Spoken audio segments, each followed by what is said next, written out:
ॐ नमो भगवते वासुदेवाय। अथ सप्तमोऽध्यायः। श्रीभगवानुवाच यदात्थमां महाभाग तच्चिकीर्षितमेव मे ब्रह्मा भवो लोकपालाः स्वर्वासं मेऽभिकाङ्क्षिणः मया निष्पादितं ह्यत्र देवकार्यमशेषतः यदर्थमवतीर्णोऽह मंसेन ब्रह्मणार्थितः कुलं वै शापनिर्दग्धं नङ्ख्यत्यन्योन्यविग्रहात् समुद्रः सप्तमेऽन्येतां पुरीं च प्लावयिष्यति यर्हेवायं मया त्यक्तो लोकोऽयं नष्टमङ्गलः भविष्यत्यचिरात् साधो कलिनापि निराकृतः न वस्तव्यं त्वयैवेह मया त्यक्ते महीतले जनो धर्मरुचिर्भद्र भविष्यति कलौ युगे त्वं तु सर्वं परित्यज्य स्नेहं स्वजनबन्धुषु मय्यावेश्य मनः सम्यक् समदृग्विचरस्वगाम् यदिदं मनसा वाचा चक्षुर्भ्यां श्रवणादिभिः नश्वरं गृह्यमाणं च विद्धि मायामनोमयं पुंसो युक्तस्य नानार्थो भ्रमः सगुणदोषभाक् कर्माकर्म विकर्मेति गुणदोषधियोभिधा तस्माद् युक्तेन्द्रियग्रामो युक्तचित्त इदं जगत् आत्मनीक्षस्व वितत मात्मानं मय्यधीश्वरे ज्ञानविज्ञानसंयुक्त आत्मभूतः शरीरिणाम् आत्मानुभवतुष्टात्मा नान्तरायैर्विहन्यसे दोषबुद्ध्यो भयातीतो निषेधान्न निवर्तते गुणबुद्ध्या च विहितं न करोति यथार्भकः सर्वभूतसुहृच्छान्तो ज्ञानविज्ञाननिश्चयः पश्यन्मदात्मकं विश्वं न विपद्येत वै पुनः। श्रीशुक उवाच इत्यादिष्टो भगवता महाभागवतो नृप उद्धवः प्रणिपत्याह तत्त्वजिज्ञासुरच्युतम् उद्धव उवाच योगेश योगविन्यास योगात्मन् योगसम्भव निःश्रेयसाय मे प्रोक्तस्त्यागः सन्न्यासलक्षणः त्यागोऽयं दुष्करो भूमन् कामानां विषयात्मभिः सुतरां त्वयि सर्वात्मन् न भक्तैरिति मे मतिः सोऽहं ममाहमिति मूढमतिर्विगाढस्त्वन्मायया विरचितात्मनिशानुबन्धे तत्त्वञ्जसा निगदितं भवता यथाहं संसाधयामि भगवन्ननुसाधिभृत्यं सत्यस्य ते स्वदृश आत्मन आत्मनोऽन्यं वक्तारमीश विबुधेष्वपि नानुचक्षे सर्वे विमोहितधियस्तव माययेमे ब्रह्मादयस्तनुभृतो बहिरर्थभावाः तस्माद्भवन्तमनवद्यमनन्तपारं सर्वज्ञमीश्वरमकुण्ठविकुण्ठधिष्ण्यं निर्विण्णधीरः मुहवृजिनाभितप्तो नारायणं नरसखं शरणं प्रपद्ये। श्रीभगवानुवाच प्रायेण मनुजा लोके लोकतत्त्वविचक्षणाः समुद्धरन्ति ह्यात्मानमात्मनैवाशुभाषयात् आत्मनो गुरुरात्मैव पुरुषस्य विशेषतः यत्प्रत्यक्षानुमानाभ्यां श्रेयो सावनुविन्दते पुरुषत्वे च मां धीराः सांख्ययोगविशारदाः आविस्तरां प्रपश्यन्ति सर्वशक्त्युपबृंहितम् एकदद्वित्रिचतुष्पादो बहुपादस्तथा पदः बह्व्यः सन्ति पुरः सृष्टास्तासां मे पौरुषी प्रिया अत्र मां मार्गयन्त्यद्धा युक्ता हेतुभिरीश्वरं गृह्यमाणैर्गुणैर्लिङ्गैरग्राह्यमनुमानतः अत्राप्युदाहरन्तीममितिहासं पुरातनम् अवधूतस्य संवादं यदोरमिततेजसः अवधूतं द्विजं कञ्चित् चरन्तमकुतो भयं कविं निरीक्ष्य तरुणं यदुः पप्रच्छ धर्मवित् यदुरुवाच कुतो बुद्धिरियं ब्रह्मन् न कर्तुः सुविशारदा यामासाद्य भवान् लोकं विद्वांश्चरति बालवत् प्रायो धर्मार्थकामेषु विवित्सायां च मानवाः हेतुनैव समीहन्ते आयुषो यशसः श्रियः त्वं तु कल्पः कविर्दक्षः सुभगो मृतभाषणः न कर्ता नेहसे किञ्चिज् जडोन्मत्तपिशाचवत् जनेषु दह्यमानेषु कामलोभदवाग्निना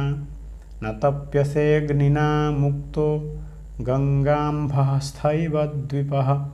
त्वं हि नः पृच्छतां ब्रह्मन् नात्मन्यानन्दकारणं ब्रूहि स्पर्शविहीनस्य भवतः केवलात्मनः श्रीभगवानुवाच यदुनैवं महाभागो ब्रह्मण्येन सुमेधसा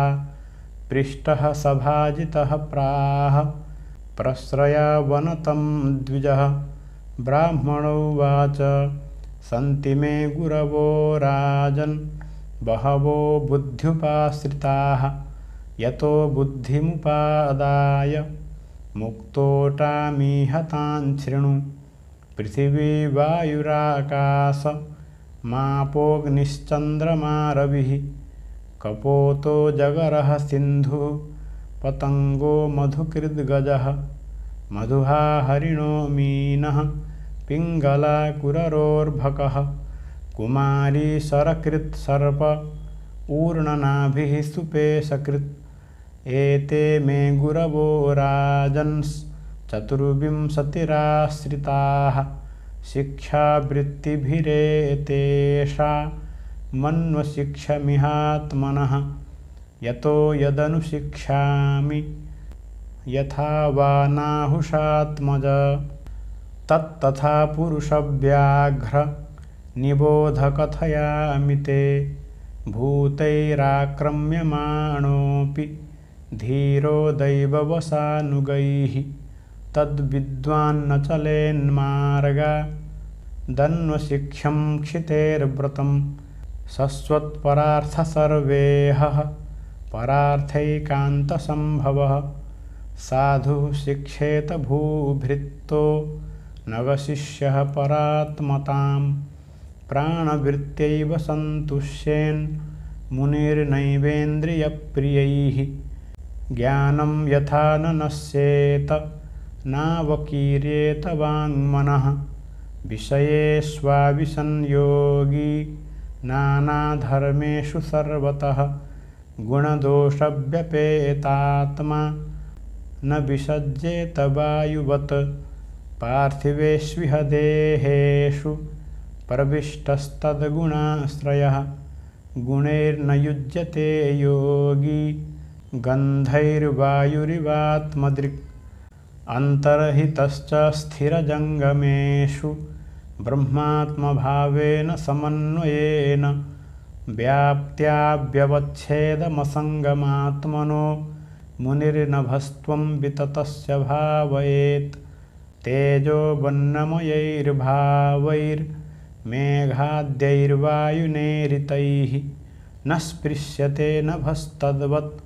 कालसृष्टैर्गुणैः पुमान् स्वच्छः प्रकृतितः स्निग्धो माधुर्यस्तीर्थभूर्नृणां मुनिः पुनात्यपां मित्र मीक्षोपस्पर्शकीर्तनैः तेजस्वी तपसा दीप्तो दुर्धर्षोदरभाजनः सर्वभक्ष्योऽपि युक्तात्मा नादत्ते मलमग्निवत् क्वचिच्छन्नः क्वचित् स्पष्ट उपास्यः श्रेय इच्छतां भुङ्क्ते सर्वत्र दात्रीणां दहन् प्रागुत्तराशुभं स्वमायया सृष्टमिदं सदसल्लक्षणं विभुः प्रविष्ट ईयते तत्तत् स्वरूपोऽग्निरिवैधसि विसर्गाद्याः श्मशानान्ता भावा देहस्य नात्मनः कलानामिव चन्द्रस्य कालेनाव्यक्तवर्त्मना कालेन ह्यौघवेगेन भूतानां प्रभवाप्ययौ नित्यावपि न दृश्येते आत्मनोऽग्नेर्यथार्चिषां गुणैर्गुणानुपादत्ते यथा कालं विमुञ्चति न तेषु युज्यते योगी गोभिर्गा इव गोपतिः बुध्यते स्वेन भेदेन व्यक्तिस्थ इव तद्गतः लक्ष्यते स्थूलमतिभिरात्मा चावस्थितोऽर्कवत् नातिस्नेहः प्रसङ्गो वा कर्तव्यः क्वापि केनचित् कुर्वन् विन्देत सन्तापं कपोत इव दीनधीः कपोतः कश्चनारण्ये कृतनीरो वनस्पतौ कपोत्या भार्यया सार्धमुवास कतिचित्समाः कपोतौ स्नेहगुणित हृदयौ गृहधर्मिणौ दृष्टिं दृष्ट्याङ्गमङ्गेन बुद्धिं बुद्ध्या बबन्धतुः शय्यासनाटनस्थान वार्ता क्रीडासनादिकं मिथुनीभूय विस्रब्धौ चेरतुर्वनराजिषु यं यं वाञ्छति सा राजन्स्तर्पयन्त्यनुकम्पिता तं तं समनयत्कामं कृच्छ्रेणाप्यजितेन्द्रियः कपोति प्रथमं गर्भं गृह्णति काल आगते अण्डानि शुशुवे नीरे स्वपत्युः सन्निधौ सति तेषु काले व्यजायन्त रचितावयवा हरेः शक्तिभिर्दुर्विभाव्याभिः कोमलाङ्गतनूरुहाः प्रजाः पुपुषतुः प्रीतौ दम्पतीपुत्रवत्सलौ शृण्वन्तौ कूजितं तासां निर्वृतौ कलभाषितैः तासां पतत्रैः सुस्पर्शैः कूजितैर्मुग्धचेष्टितैः प्रत्युद्गमैरदीनानां पितरौ मुदमापतुः स्नेहानुबद्धहृदया वन्योन्यं विष्णुमायया विमोहितौ दीनधियौ शिशून् पुपुषतुः प्रजाः एकदा जग्मतुस्तासा मन्नार्थं तौ कुटुम्बिनौ परितः कानने तस्मिन् नर्थिनौ चेरतुश्चिरं दृष्ट्वा तान् लुब्धकः कश्चिद् यदिच्छातो वनेचरः जगृहे जालमातत्य चरतः स्वालयान्तिके कपोतश्च कपोती च प्रजापोषे सदोत्सुकौ गतौ पोषणमादाय स्वनीडमुपजग्मतुः कपोती स्वात्मजान् वीक्ष्य बालकान् जालसंवृतान् तानभ्यधावत् क्रोशन्ती क्रोशतो भृशदुःखिता सा सकृत्स्नेहगुणिता दीनचित्ता जमायया स्वयं चाबध्यतसि च बद्धान् पश्यन्त्यपस्मृतिः कपोतश्चात्मजान् बद्धा नात्मनोऽप्यधिकान् प्रियान् भार्यां चात्मसमां दीनो विललापाति दुःखितः अहो मे पश्यतापाय मल्पपुण्यस्य दुर्मतेः अतृप्तस्य कृतार्थस्य गृहस्त्रैवर्गिको हतः अनुरूपानुकूला च यस्य मे पतिदेवता शून्ये गृहे मां संत्यज्य पुत्रैः स्वर्याति साधुभिः सोऽहं शून्ये गृहे दीनो मृतदारो मृतप्रजः जिजीविषे किमर्थं वा विधुरो दुःखजीवितः तांस्तथैवावृतान् छिग्भिर्मृत्युग्रस्तान् विचेष्टतः स्वयं च कृपणः शिक्षु पश्यन्नप्यबुधोपतत् तं लब्ध्वा लुब्धकः क्रूरः कपोतं गृहमेधिनं कपोतकान् कपोतीं च सिद्धार्थः प्रययौ गृहम् एवं कुटुम्ब्यशान्तात्मा द्वन्द्वारामः पतत्रिवत् पुष्णन् कुटुम्बं कृपणः सानुबन्धो वसीदति यः प्राप्य मानुषं लोकं मुक्तिद्वारमपावृतं गृहेषु खगवत्सक्तस्तमारूढच्युतं विदुः। श्रीमद्भागवते महापुराणे पारमहंस्यां संहितायां 11 स्कन्धे 7मोऽध्यायः।